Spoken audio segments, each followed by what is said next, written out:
ஸ்ரீஹி ஸ்ரீமதே ராமானுஜாய நமக. ஸ்ரீமத் வரவர முனையே நமக. ஸ்ரீ ஸ்ரீனிவாச மகாகுரவே நமக. ஆழ்வார் எம்பெருமானார் ஜியர் திருவடிகளே சரணம்.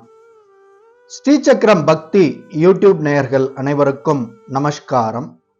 அடியேன் நந்தகுமார ஸ்ரீனிவாசதாசன், ஸ்ரீ கிருஷ்ணா வேதக்கல்வி நிலையம், காட்பாடி, வேலூர். மீண்டும் ஒரு பகவத்கீதை தொடர் உபன்யாச காணொலி வாயிலாக பக்தர்களை சந்திப்பதில் அடியேன் மிகுந்த மகிழ்ச்சி அடைகிறேன். அடியேன் ஏற்கனவே முந்தைய காணொலிகளில் குறிப்பிட்டது போல பகவத்கீதையை நாம் கற்க வேண்டுமென்றால் முதலில் நமக்கு பிராப்தம் இருக்க வேண்டும். காரணம், இது பகவானால் உரைக்கப்பட்டது. மனிதனுடைய வாழ்க்கை பாடம், 4 வேதங்களுடைய சாராம்சம்.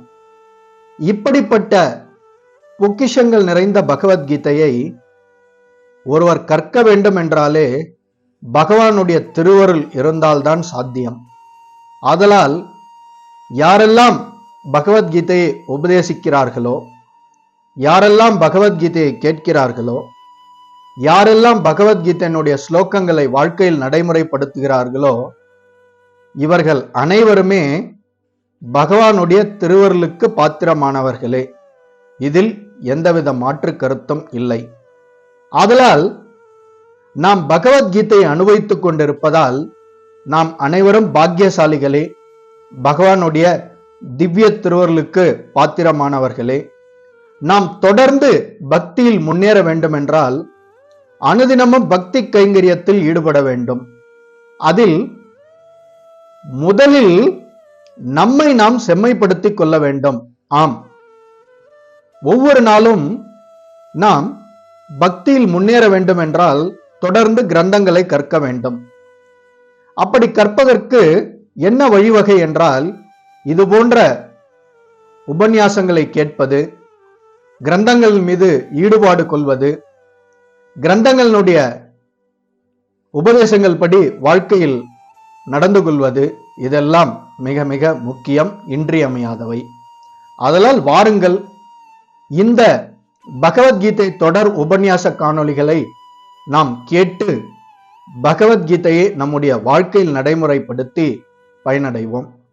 அந்த வகையிலே அர்ஜுன விஷாத யோகம் என்ற தலைப்பு கொண்ட பகவத்கீதையினுடைய 1வது அத்தியாயத்தில் இதுவரை நாம் 27 ஸ்லோகங்களை அனுபவித்துள்ளோம்.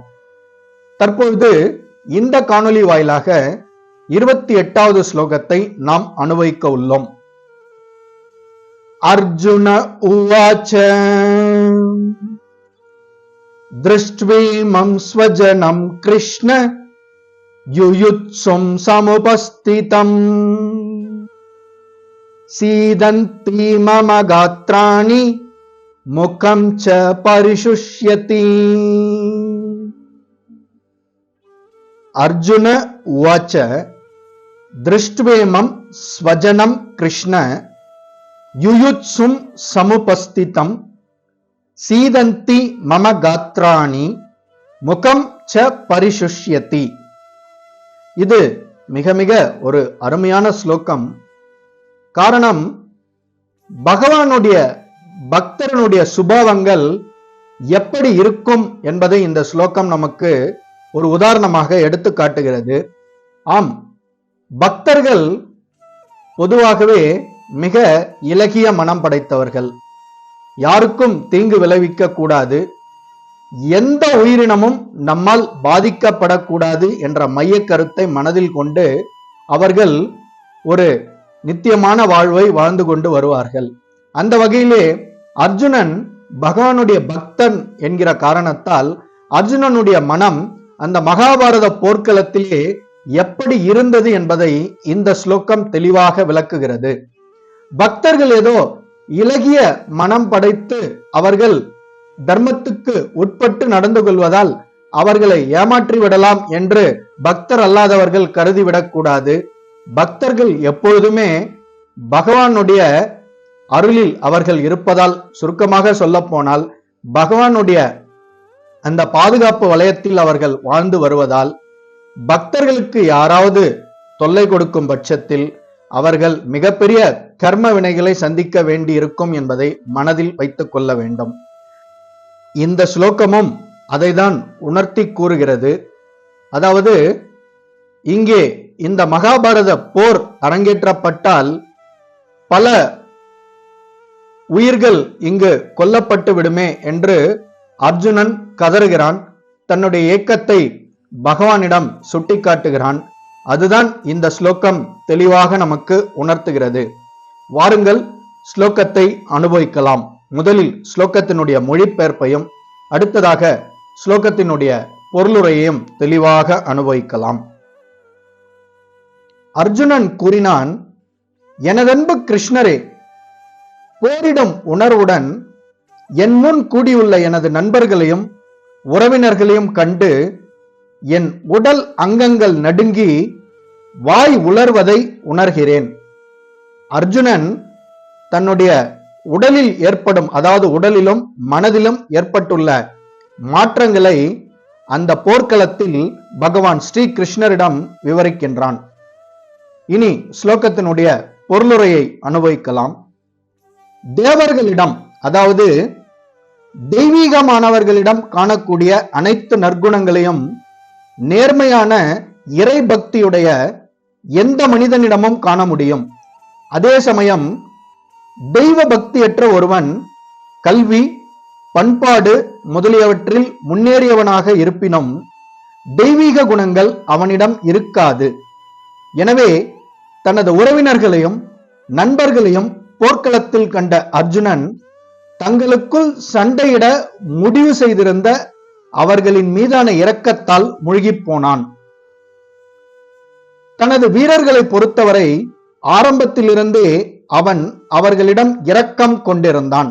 ஆயினும் தற்போது எதிர்த்தரப்பு வீரர்களிடம் கூட அவர்களது நிச்சயமான மரணத்தை எண்ணி மிகவும் இரக்கப்படுகிறான்.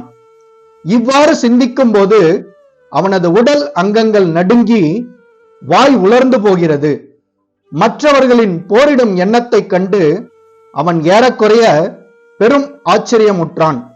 உண்மையில் வம்சம் முழுவதுமே அவனுடன் இரத்த சம்பந்தம் உள்ள உறவினர்கள் அனைவருமே அவனுடன் போர் புரிய வந்திருந்தனர்.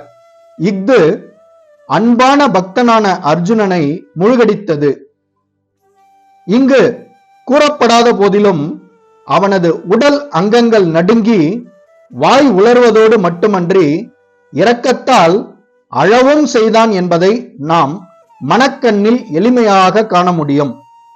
அர்ஜுனனிடம் காணப்பட்ட இது போன்ற அறிகுறிகள் பலவீனத்தால் வந்தது அல்ல, இறைவனின் தூய பக்தனுக்கே உரிய மென்மையான இதயத்தினாலே இது வந்தது. எனவே பகவானுடைய பக்தர் பெரும்பாலும் மிக இலகிய குணம் படைத்தவரே. தன்னுடைய எதிரிக்கும் அவர் தீங்கு நினைக்க மாட்டார், தீங்கிழைக்க மாட்டார். ஸ்ரீமத் பாகவதத்திலும் இது மேற்கோளிட்டு காட்டப்பட்டுள்ளது. பகவானிடம் சலனமற்ற பக்தியில் ஈடுபட்டுள்ளவனிடம் தேவர்களிடம் உள்ள எல்லா நற்குணங்களும் பொதிந்திருக்கும். ஆனால் பகவானின் பக்தனாக இல்லாதவனிடமோ மதிப்பற்ற பௌதிக குணங்களே இருக்கும். ஏனெனில் அவன் எப்போதும் மனத்தேரில் பயணம் செய்பவனும் கவர்ச்சி மிக்க பௌதிக சக்தியால் நிச்சயம் கவரப்படக்கூடியவனும் ஆவான்.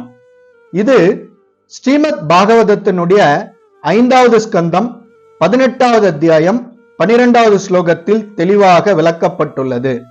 ஆதலால் நாம் பகவானுடைய பக்தராக இருப்பதற்கு முதல் தகுதி அனைத்து உயிரினங்களையும் நேசிக்க வேண்டும், எந்த உயிரினத்திற்கும் தீங்கிழைக்க கூடாது. இதுதான் இந்த ஸ்லோகத்தின் வாயிலாக சுட்டிக்காட்டப்படுகிறது. இனி இந்த அத்தியாயத்தினுடைய அடுத்த ஸ்லோகமான 29வது ஸ்லோகத்தில் உங்களை சந்திக்கும் வரை உங்களிடமிருந்து விடைபெறுவது அடியேன் நந்தகுமார ஸ்ரீனிவாசதாசன், ஸ்ரீ கிருஷ்ணா வேதக்கல்வி நிலையம், காட்பாடி, வேலூர். மிக்க நன்றி. சர்வம் கிருஷ்ணார்ப்பணம். ஜெய் ஸ்ரீமன் நாராயணா.